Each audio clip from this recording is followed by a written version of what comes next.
বিদ্রোহী কবি কাজী নজরুল ইসলামের প্রয়াণের 50 বছর পূর্তি এবং কবি সুকান্ত ভট্টাচার্যের জন্মশতবর্ষ উপলক্ষে রবিবার কোচবিহার শহরের সাহিত্য সভা মঞ্চে সাংস্কৃতিক প্রতিযোগিতার উদ্যোগ গ্রহণ করল ভারতীয় গণনাট্য সংঘ।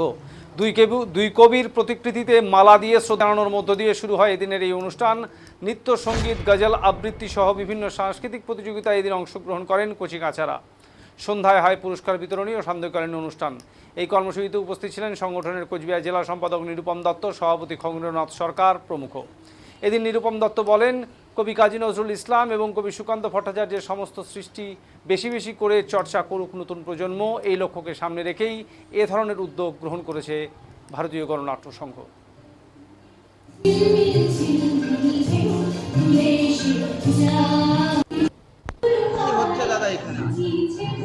এটা আমরা মূলত কবি নজরুল ইসলামের প্রয়াণের 50 বছর পূর্তি আর কবি সুকান্ত ভট্টাচার্যের জন্মশতবর্ষ উদযাপন করছি ভারতীয় গণনাট্য সংঘ কোচবিহার জেলা কমিটির পক্ষ থেকে।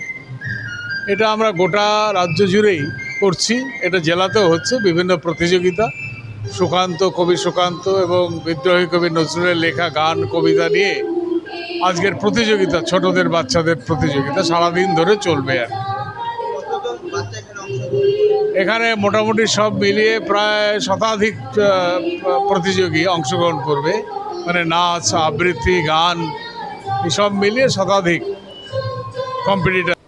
নজরুল ইসলামের কবিতাগুলো আরও ছড়াক, আরও বেশি মানুষ চর্চা করুক এবং কবি সুকান্তের কবিতাগুলি আরও বেশি মানুষ চর্চা করুক, এটাই আমরা আমাদের সংগঠনের পক্ষ থেকে চাই। আর আমার নাম